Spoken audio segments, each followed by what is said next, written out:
Hello friends, स्वागत है आप सभी का बुल्स एंड बियर मार्केट के इस यूट्यूब चैनल पे। और आज हम डेल्टा कॉर्प के बारे में बात करने जाने वाले हैं। लेटेस्टली इसके बारे में काफ़ी न्यूज़ फैल रही है और एक न्यूज़ जैसे आपने एक जोक नहीं सुना था कि मेरी इन्वेस्टमेंट ही 28 लाख की है और घाटा 30 लाख का कैसे हो गया। यही सिंपल सा यही गेम यहाँ चल रहा है। बट यहाँ देखो, इन्वेस्टमेंट जितनी है उससे कितना 4 गुना 3 गुना ज़्यादा लॉस हुआ है। अब देखो मतलब उसका नोटिस थमा दिया गया है। अब सब कुछ बात करेंगे वन बाय वन, एक जोक की तरह ये चीज़ें लग रही है। बट अगर जिसके पैसे फंसे हैं, जैसे मेरा भी इसमें पैसे फंसे हैं, तो ये थोड़ा सा भाई दिक्कत की बात है और क्लियरिटी दिमाग में लाने की कोशिश करूँगा कि ये न्यूज़ क्या जेन्युइन है या ऑपरेटर तो कहीं गेम नहीं खेल रहे हैं, या फिर क्या इसके पीछे का लॉजिक है और ऐसा क्यों। मतलब अगर जीएसटी बोल रहा है कि आपके पूरे के पूरे, गवर्नमेंट बोल रही है कि आपके पूरे के पूरे जितने ओवरऑल आपने गेम खिलाए हैं उन सभी के ऊपर चार्जेस लगेंगे और उसमें आपको इतना टैक्स चुकाना है, 11,000 करोड़ के पास की वैल्यू। तो वो किस बेसिस पे ये बातें कह रहे हैं? ये सारी चीज़ें समझने के लिए सबसे पहले स्टार्ट तो करना पड़ेगा वीडियो। तो स्वागत है आप सभी का बुल्स एंड बियर मार्केट की इस यूट्यूब चैनल पे फिर से। और स्टार्ट करने से पहले एक ही चीज़ मैं बोलूँगा कि ये एकदम न्यूज़ का एनालिसिस है। जो न्यूज़ आपको मेरे सामने आई है मैं उसी चीज़ों को समझाने की कोशिश करूँगा। बाकी यहाँ ना कोई मेरी बाय की रिकमेंडेशन है ना कोई सेल की रिकमेंडेशन है, तो आपने अपने डिसीजंस खुद ने लेने हैं। बाकी आप अपने फाइनेंशियल एडवाइज़र की सपोर्ट इसमें ले सकते हैं, इसमें मेरी कोई एक्सपर्टीज़ नहीं है। और थोड़ा सा ये एकदम सेटअप वेटअप बस चेंज हो गया तो उसका टेंशन मत लेना। वो जहाँ अपना स्टूडियो है वहाँ थोड़ा सा काम चल रहा है, यही बोल सकते हैं। तो इसीलिए अपने को थोड़ा सा इस प्रकार के सेटअप पे काम चलाना पड़ रहा था। न्यूज़ ऐसा आ गया कि भाई बनाना ही पड़ गया, क्योंकि अभी लेटेस्टली मैंने एक अपना पोर्टफोलियो वाला अपना एक वीडियो बनाया था। उसमें भी आप देखोगे कि सिंपल सा अगर इस वीडियो को थोड़ा चला देते हैं तो चीज़ें ज़्यादा समझ आ जाएगी। तो आप इसमें देखोगे तो हमारे यहाँ डेल्टा कॉर्प दिख जाएगा, थोड़ा सा नीचे है, क्वालिटी बढ़ा लिया जाए तो ओके। अच्छा, अपनी वीडियो को 720 में दिखा रहा हूँ, सब टाइटल हटा दूँ तो आपको ये चीज़ें ज़्यादा बेटर में समझ आ जाएंगी। तो आप ये अगर यहाँ पास डेल्टा कॉर्प देखते हो एकदम नीचे में, तो आपको दिख जाएगा। थोड़ा सा और नीचे कर दूँ क्या इसको? ओके जी, नहीं फिर ज़्यादा ही नीचे हो जाएगा। तो आप अगर डेल्टा कॉर्प को देखते हो तो डेल्टा कॉर्प को मैंने 180 पे ख़रीदा था। क्लोजिंग प्राइस उस दिन का, जिस दिन ये वीडियो बनाया था, 180.7 था और उस दिन मेरा ओवरऑल लॉस इतना का था और मेरे ओवरऑल पोर्टफोलियो का ये वेटेज 2.86 रख रहा है। तो मैं हमेशा बोलता हूं, अगर आपकी किसी भी स्टॉक में एकदम बहुत ज़्यादा कन्विक्शन नहीं है तो वहां अपने पोर्टफोलियो का 5% से ज़्यादा रखने की आवश्यकता नहीं है। तो मैंने भी इसमें मेरी उतनी स्ट्रॉन्ग कन्विक्शन नहीं थी, इसलिए मैंने, आप जाहिर सा पोर्टफोलियो का वेटेज से भी यहाँ समझ सकते हो, तो उतना बड़ा मेरे लिए झटके की बात नहीं है। ठीक है, पर्सनली मेरे लिए तो नहीं है, क्योंकि इससे ज़्यादा का प्रॉफिट अभी मैं बुक कर चुका हूँ। तो फाइनली जितना उसमें लॉस होने वाला है उससे 3 से 4 गुना मेरे प्रॉफिट अभी आ चुके हैं और मैं उसको विड्रॉ भी कर चुका हूँ। तो क्लोजिंग हो गई है प्रॉफिट की। तो फाइनली टाइम ऑफ एंट्री और time of exit he stock market में आपको एकदम बेनिफिट दे सकता है। और ये सारी चीज़ें एकदम एक ही एक बार आप कोई बंदा नहीं सीख जाता, धीरे धीरे। जैसे अभी एक गलती हुई, अभी ये डेल्टा कॉर्प में जैसे अपन अभी फंसे, ठीक है, तो इससे एक कन्विक्शन रहेगा कि देखो, जब आप स्मॉल कैप में ट्रेड कर रहे होते हो तो आपको हमेशा एक बात ध्यान रखना है कि स्मॉल कैप में वॉलेटिलिटी बहुत ज़्यादा होती है, गेन भी बहुत ज़्यादा होता है, तो वॉलेटिलिटी भी बहुत ज़्यादा होती है। यहाँ चीज़ें अगर थोड़ी भी ख़राब होती है ना तो बहुत ज़्यादा ख़राब दिखती हैं, और अगर चीज़ें थोड़ी भी अच्छी होती है ना तो चीज़ें बहुत अच्छी दिखती हैं। ये एकदम, ये पूरे स्मॉल कैप का एकदम गेम है ये, और ये ऐसे ही काम करता है। ना ये मेरे सोचने से बदलने वाला है ना किसी और के सोचने से बदलने वाला है। हाँ, एक मोनोपोली बिजनेस ज़रूर था, क्योंकि अगर आप इनके पेयरिंग सेगमेंट में जाते हो तो आपको दिख जाएगा कि ये मार्केट लीडर कंपनी है। और बहुत सारी बातें हैं, पर तो हम किसी न्यूज़ को ना उठा करके सिंपल सी हम इन्हीं के ही आर्टिकल को इसको उठा लेते हैं, तो इसी से चीज़ें एकदम जो कंपनी बताई है उसी को मानते हैं भाई। क्योंकि आप एक जगह न्यूज़ में मैं देख रहा था 11,000 करोड़, और सिंपल सी बात है, ये किसकी न्यूज़ है, ठीक है, तो इधर आप खुद ही देख सकते हो, टाइम्स ऑफ इंडिया की न्यूज़ है। तो आप अगर यहाँ देखोगे तो आपको यहाँ 16,800 करोड़ दिखा रहा है। तो कहीं ना कहीं वैल्यूज़ अलग अलग दी गई हैं। तो हम एक काम करते हैं, जो डेल्टा कॉर्प ने खुद ही नोटिस दिया है उसी नोटिस को फॉलो करते हैं और उसी के अकॉर्डिंग चीज़ों को समझने की कोशिश करते हैं। तो सबसे पहले यहाँ पास इस चीज़ को बड़ा कर लिया जाए तो ज़्यादा बेटर आपको समझ आ पाएगा। ओके चलो, तो यहाँ पास जो आपको दिख रहा है कि कंपनी को एक नोटिस आई है directorate general of GST intelligence की तरफ से। हैदराबाद की जो है डीजी नोटिस है ये, एक तरीके से डायरेक्टर जनरल की नोटिस है। उन्होंने बताया है कि कंपनी को टोटल 11,000, ठीक है, कितनी वैल्यूज़ की कितना वैल्यू चुकाना है, तो करीब 11,000 करोड़, 11,139 करोड़ रुपीज देनी है एज आ जीएसटी टैक्स, जो उन्होंने 2017 से लेकर के 2022 तक अभी तक इसकी पेमेंट नहीं की है। मतलब ये टैक्स हाइडिंग का केस बताया जा रहा है। देखो मैं हमेशा एक चीज़ मेरे को जो समझ आई है इन पूरे इंडिया में, कि आप अगर गवर्नमेंट के खिलाफ चले गए या किसी भी रूलिंग पार्टी है या अपोजिशन पार्टी है और आप उसके खिलाफ जाकर के कुछ आपका केस चल रहा है, देन आपका इंडिया में सरवाइव कर पाना तो मुश्किल है भाई। क्योंकि देखो आपके पास चाहे जितनी भी पावर हो, पर एट दी एंड अगर आपको सिग्नेचर एक पॉलिटिशियन के नहीं मिलते हैं तो आप कंपनी नहीं खोल सकते, ठीक है। और तो सिंपल सी बात यही है कि अगर कहीं ना कहीं इशू किसी कंपनी में किसी पॉलिटिक्स से रिलेटेड हो जाए या किसी कंपनी में जो बंदा है उसका कहीं पॉलिटिकल कनेक्शन बहुत ज़्यादा एक साइडेड हो, ठीक है, एक साइडेड हो, समझ रहे हो, तो वहाँ पास आपको उन स्टॉक्स से थोड़ा बच के रहना चाहिए।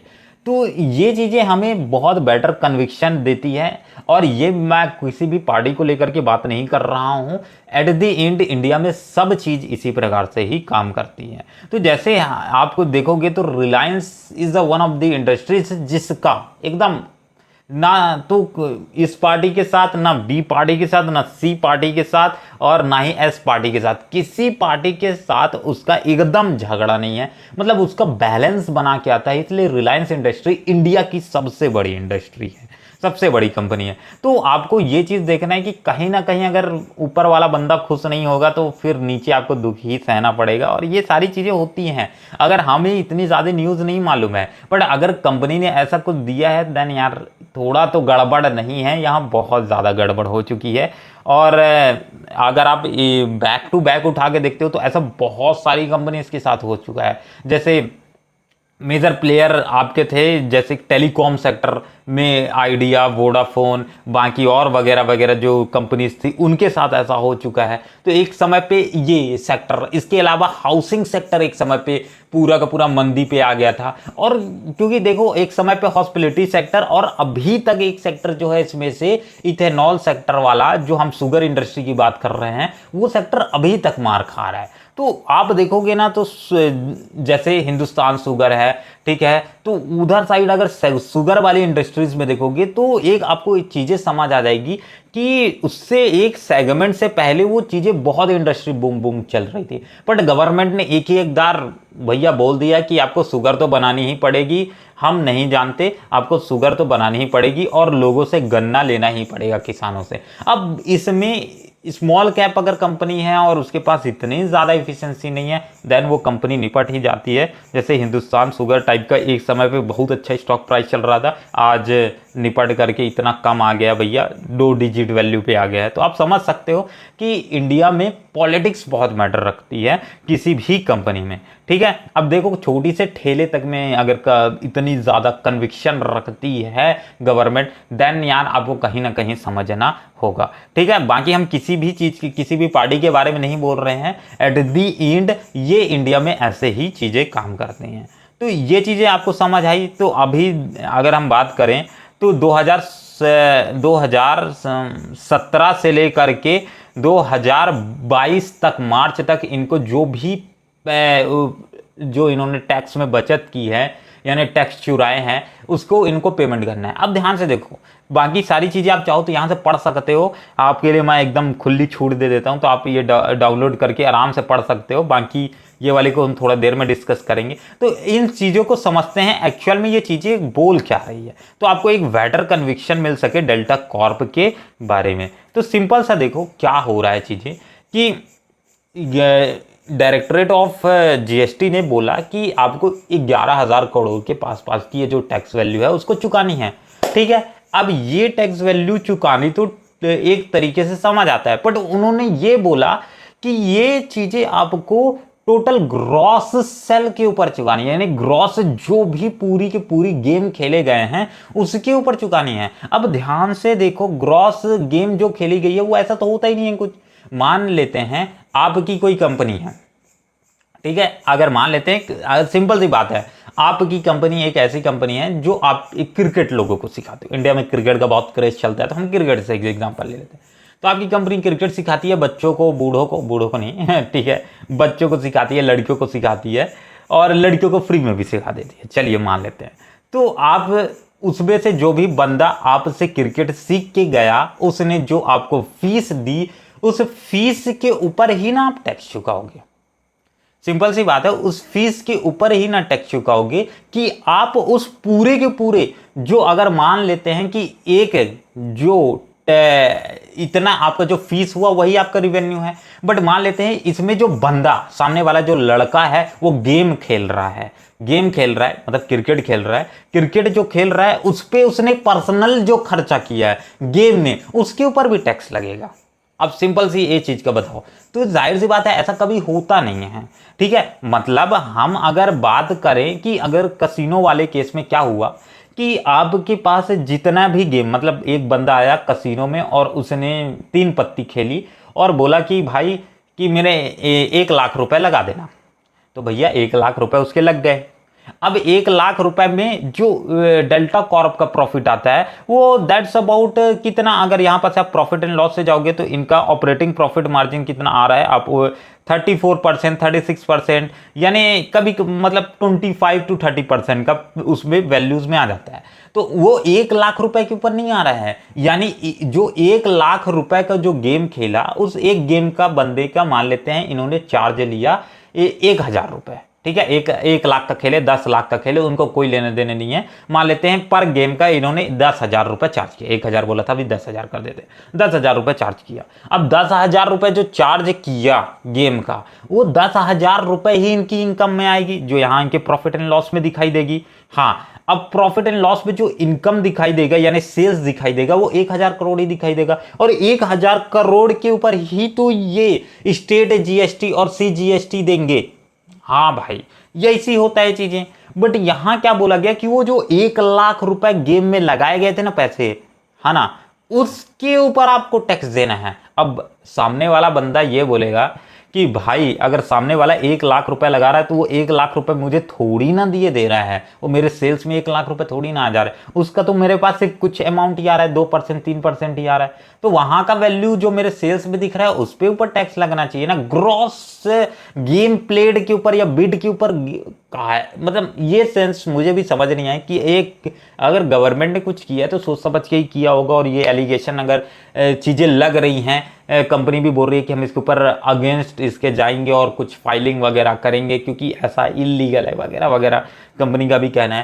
तो जाहिर सी बात अगर जीएसटी डिपार्टमेंट कुछ सोच के ही की होगी, बट अगर इससे पहले देखें तो ओवरऑल वर्ल्ड भर में हर कहीं 8%, कहीं 10%, कहीं 18%, इंडिया में जैसे 18%, इससे पहले कसिनो में अभी तक यानी 1 अक्टूबर से पहले तक पूरा का पूरा गेम में पैसे का टैक्स लगता था, जितनी भी इनकम होगी उसका 18% जीएसटी लगता था। अभी जो जीएसटी है वो 1 अक्टूबर 2023 के बाद 28% की होने वाली है। बट देखो अगर ये वैल्यू अगर आप ग्रॉस पर सेल के ऊपर लगाओगे देन यार कहीं ना कहीं दिक्कत तो है भाई, या तो ये इंडस्ट्री ही पूरी की पूरी भ्रष्ट है, या तो ये गवर्नमेंट की बात नहीं करते हैं, या कोई ना कोई चाहता है इसकी ये इंडस्ट्री ही बंद हो जाए, या तो ये कंपनी ही बंद हो जाए। तो देखो जब अंदर ही अंदर कहीं क्लैश चलता है ना कंपनियों के बीच में, या किसी एक इन्वेस्टर और किसी गवर्नमेंट के बीच में, देन यार ये ऐसे केसेस अपने को देखने को मिलते हैं। अगर आप यहाँ इन्वेस्टर सेक्शन में भी जाओगे तो आपको एक चीज़ समझ आ जाएगा कि मैक्सिमम पैसा इसमें जो लगा हुआ है मोर देन प्रमोटर होल्डिंग जो कि 33% आपको दिख रही है, उससे भी ज़्यादा होल्डिंग पब्लिक की है। तो ये चीज़ें अपने को कहीं ना कहीं कन्वेक्शन में समझनी होगी। बाकी अगर आप देखोगे तो यहाँ पर जो बड़े प्लेयर्स हैं उनके पैसे नहीं लगे हैं, सिर्फ बड़े प्लेयर में आपको मुकुल अग्रवाल हैं नाम के एक इन्वेस्टर है, उनका 1.23% है। बाकी इसमें लगभग पूरा का पूरा पब्लिक का ही पैसा है, यानी 40% पब्लिक का पैसा है।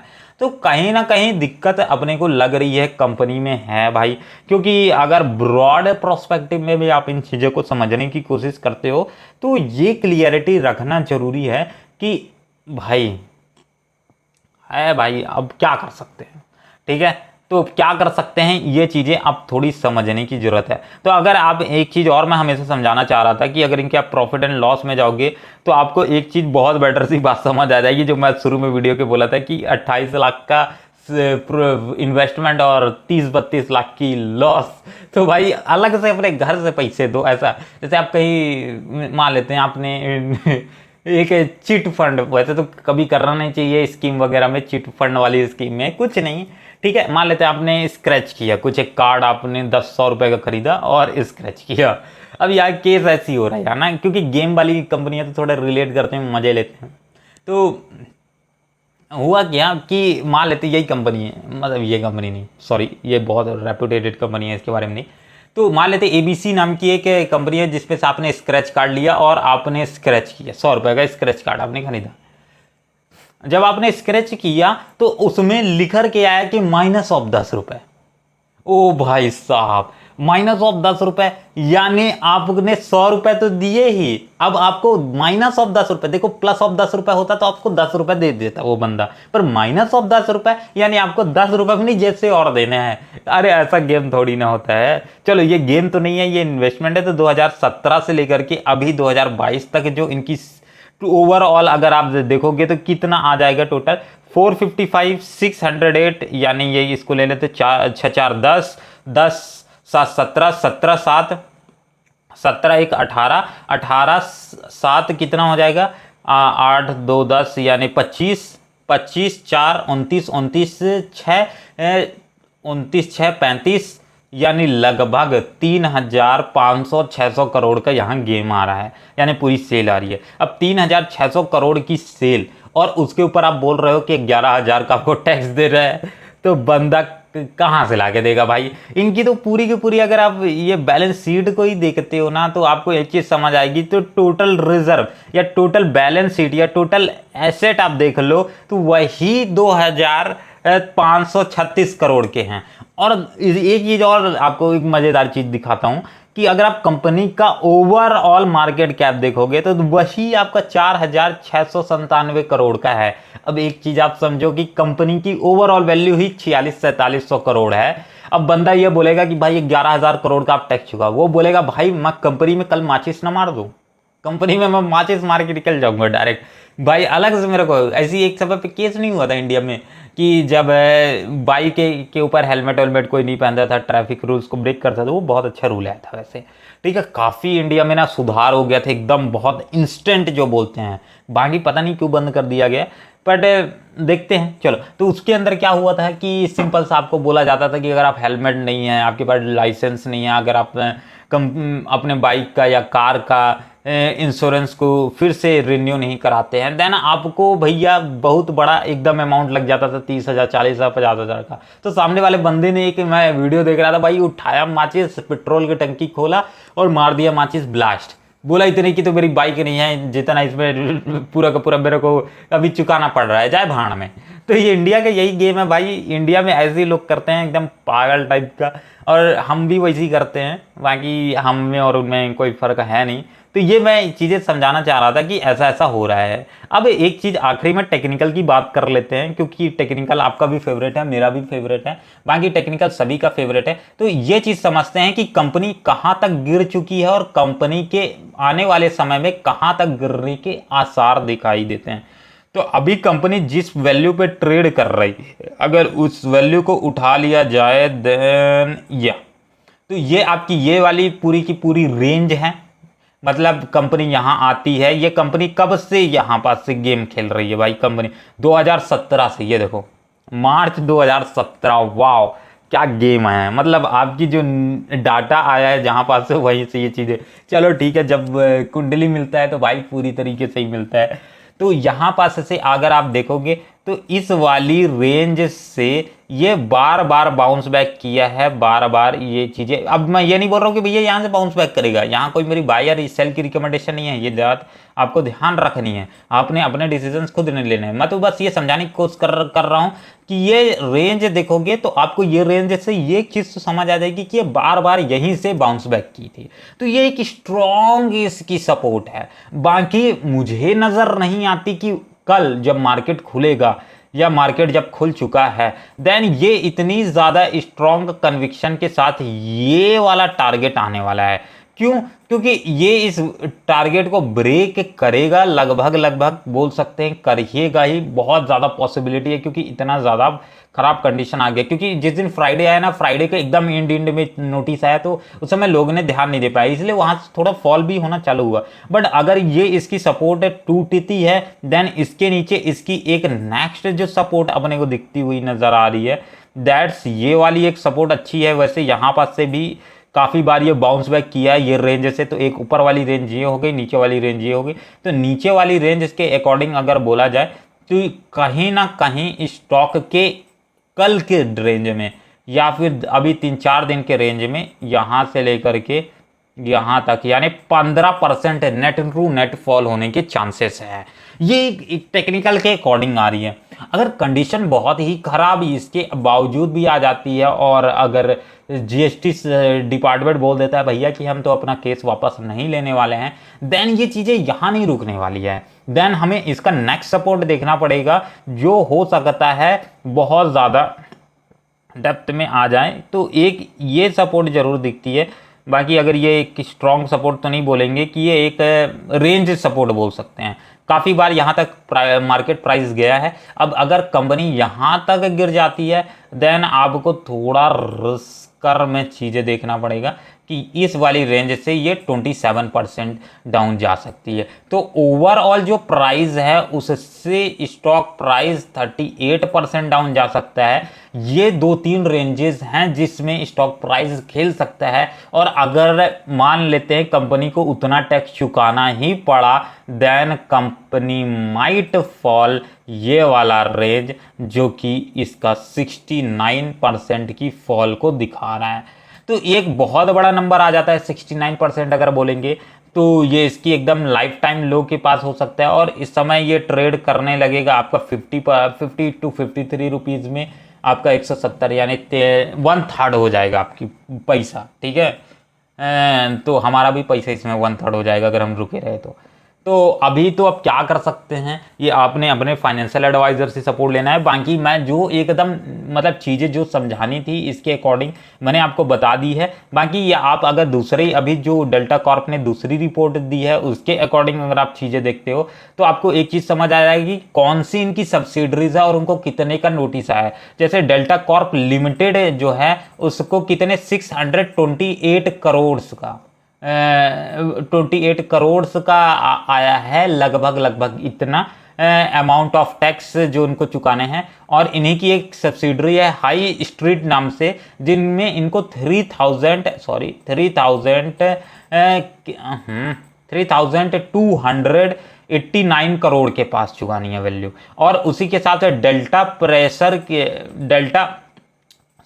प्लेजर के नाम से है। डेल्टा प्लेजर में इनको कितना चुकाना है, लगभग 1700 करोड़ का रुपीस चुकाना है। तो ये चीज़ें कंपनी अगर इसके ऊपर बोल तो रही है कि हम एक स्ट्रॉन्ग अपोजिशन देंगे, कोर्ट में जाएंगे इन चीज़ों को लेकर के। अब बाकी अगर मैं बोलता हूँ भाई अगर कहीं खराबी हो रही है और गवर्नमेंट के साथ कोई पंगा है या ऐसा तो दिख नहीं रहा है, ठीक है, मतलब बोलना नहीं चाहिए अपने को और ऐसा शायद ना हो तो भाई बहुत बेटर है। बट अगर ये चीज़ें ऐसी हो रही हैं देन यार बहुत रिस्क की बात है। तो फाइनली अगर वीडियो के इस पार्ट तक आप बने रहे हो देन आपको एक चीज़ बता दूँ कि आपको चैनल को लाइक और शेयर और सब्सक्राइब करने की आवश्यकता पड़ सकती है। आप चाहें तो इस चैनल को लाइक कर सकते हैं, शेयर कर सकते हैं, सब्सक्राइब कर सकते हैं और अपने दोस्तों के साथ भी शेयर कर सकते हैं। बाकी हमारे चैनल में इसी प्रकार से और बहुत सारी ऐसे वीडियोज़ हैं जिनको आप अपनी लर्निंग के लिए यूज़ कर सकते हो। और मैंने एंड टू एंड बहुत एकदम डेप्थ में चीज़ें समझाने की कोशिश की है, बट यार हो सका अगर कुछ तो छूट गया होगा तो आप कमेंट में शेयर कर सकते हो अपने दोस्तों के साथ। हाँ, एक बात और ध्यान रखना कि कंपनी ने ये बोला है कि इतना करोड़ इन्होंने हाइड किया है तो इतना इनको देने पड़ेंगे।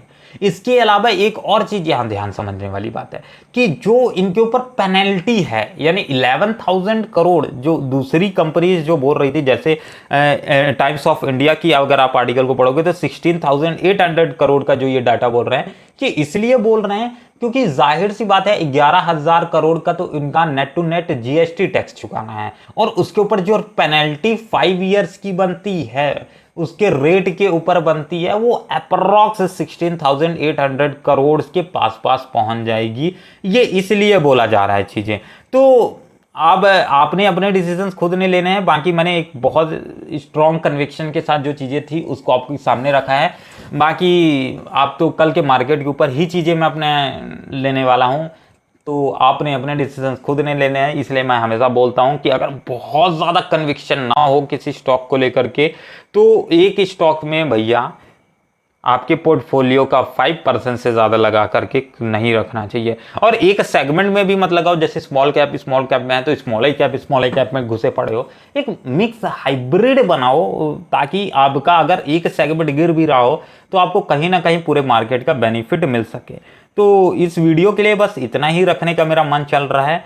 बाकी और आप अपने इस लर्निंग को बढ़ा सकते हो। हमारे यूट्यूब चैनल पे बहुत सारे ऐसे वीडियोज़ हैं और आप चाहो तो इन सभी को अपनी लर्निंग के लिए इंक्रीज करने के लिए ले सकते हो। बाकी मिलते हैं जल्द ही अगले एक अलग सी एनालिसिस में चीज़ों को।